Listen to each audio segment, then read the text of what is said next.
Let's talk business.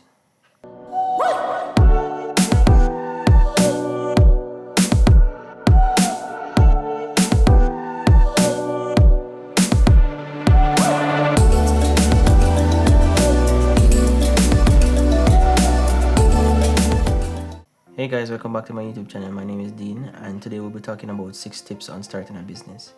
I'm not a billionaire as yet, but there are things that I've learned in the past 3 to 4 years after starting my business. So I guess this is my way of sharing those things. Growing up, you are taught to go to school, get good grades, get a proper education, and then to find a good job.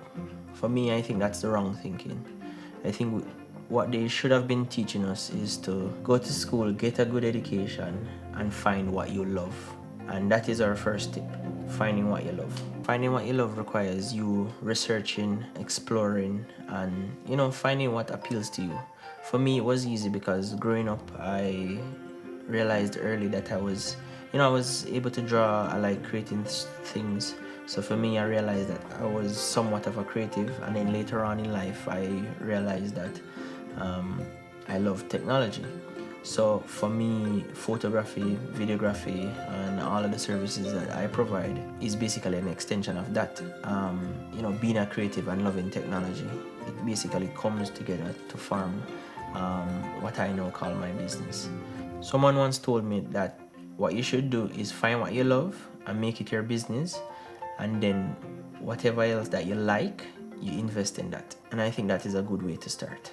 How I thought about what I love was that I looked at it in the sense that, what if I got too much of this work? Would it be an annoyance to me, or would it be something that I love or enjoy? YouTube is always a good place to search. For me, watching a number of YouTube videos and seeing what other people did with photography as well as videography and other services, seeing what other people did out there, it basically enhanced my love for what I'm doing now. It is vital that you create a business based on what you love, because there will be hard times and there will be times you want to give up. There will be clients who make you want to give up. There will be times where maybe you're not making enough money, the amount of money that you thought you would be making. So there's a lot of things or factors that will cause you to go to the brink of maybe quitting, and doing what you love, that is what will basically drive you through. The next tip is doing your research. When I was starting out, I didn't do any research. To be honest with you, I just said to myself that I love this thing and I'm going to do it. And no matter what, I won't stop doing it until I am good enough. But I think doing your research is very, very important. Finding all the businesses that are like yours, all your competitors, finding out what they do, and researching what the business entails, searching around your area to figure out if the market is good enough, because you don't necessarily want to create a business that provides a particular service or product and then there's no one to sell that service or product to. So doing your research to figure out how the market is and find out what they're doing right from what they're doing wrong, and what you think you can bring to the table that is different from them and not just copying what they're already doing. Step 3 is creating a plan. The saying goes that if you don't plan, then you're actually planning to fail, and that is really true. So you have to plan, have plans. For me, I have 5-year plans, 10-year plans. I look at ultimately what I want my business to be. You have to have that plan so that you know where you're heading to. So when you have a goal, I think that creates that point that you aim for, that challenge that you say, all right, at this point in time, this is where I want to reach, that is what I want to get done. So I think creating a plan is very important. Plan how you're going to market your business, plan which phase you're going to roll out. So for example, you offer multiple services. For me, I offer photography, videography, I do graphic design and website designs. So yeah, that's my little shameless plug. If you need any of those services, feel free to drop a comment, visit my website, any one of my social media pages, links are below. But yeah, you have to have a plan. You have to know where you're heading, and having a clear definition of what you want to do in the future, that helps. Step 4 is creating a brand. So A brand is basically a business's identity. For me, I used my signature. The reason why I used my signature is because I think for me growing up, a lot of persons didn't believe in me, so I decided to name a business after myself, so that it's almost like it's my way of saying yes, I did it. You know, it's my way of putting my name and my stamp on the world. You might not need a website right away, but you need a logo, you might need your business card, you know, things to help you with your marketing. So for example, if you're somewhere and you see a tick on a shoes or a tick on a shirt or something, immediately you know that it's a Nike shirt or a Nike shoes or whatever. That's their branding, right? And you have to work on your branding so that when somebody sees your brand, it kind of stands out and it speaks for itself, which I try my best to, you know, put out my best in all my work, whether or not it's a low budget work, high budget work. I try to put my all in everything. That way I can build my brand, so when somebody sees my name on anything, they know that they're getting quality. So I think great care should be taken when creating this. Tip number 5 is practice. As I said, practice makes perfect, so you really just need to practice. I mean, if you really want it to work, you need to be doing it repeatedly. You know, you got to practice. You have to get up every day and live it. For me, I don't think I'm doing enough practice. I really need to up it even more. I should be getting up every day, taking photos, doing videos, and this is where you know, YouTube comes in for me. It's a way of me practicing my craft and building on my craft.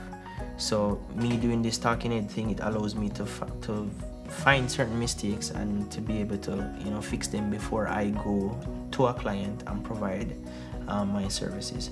So you need to practice. You need to, as I said in previous tips, you need to do your research. So you know, there's YouTube has every single thing. I don't think there's a job on earth that you can't go on YouTube and say, all right, you just type it in and see what you find. Do your research, practice. As I say, I can't stress practice enough, because the more you practice, the more things you'll see, and a lot of things you won't see until you come in contact with it. Step 6 is to get capital. I would say this is maybe one of the main criteria that causes a lot of persons to not start a business. For me, when I was looking to start, there's a lot of pricey cameras that I saw that I wanted, but what I did was I purchased a camera that I could afford, and I worked my way from there in terms of, you know, using the cheap camera until I could make enough money to buy better cameras. So I started off with a crop sensor camera, and eventually I moved up to a full frame camera.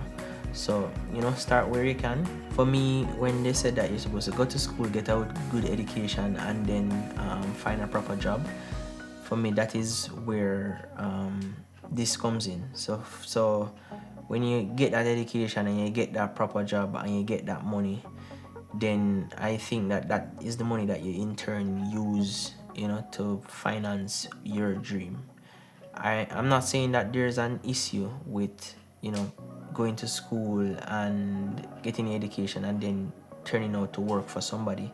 If that is okay with you, or that is the goal that you want, then, you know, it's fine. But for me, I decided that, you know, I needed to create something for myself, something that my kids, their kids, something that somebody else can inherit. For me, I wouldn't want to, you know, be here on the earth, do my term, and then my kids come and have to do the same thing over again. I wouldn't recommend taking out loans to start a business. Reason being is that, you know, a business is very tricky. A lot of persons get deterred when they're aiming to, they want to start a business, and basically the cost to start a business is too much. But I would say what you do is you look at the smaller things. What are the things that you need now to just get started? You start off, you know, with just you, and then you build it accordingly. Yeah, so those are my 6 tips. If you have any other tips that you have in mind, you can link those down below. Don't forget to like, comment, share, and subscribe, and, you know, hit the bell to be notified for future video, so you guys can let me know what you think. I'm thinking about doing this as a series and call it Business Talk. So essentially what I would do is talk about things that I have learned in during my process of creating a business and running a business, and you guys can comment down below telling me what you have learned in your process of creating a business. And if you have not created one before, then I don't know, I guess hopefully you've learned something.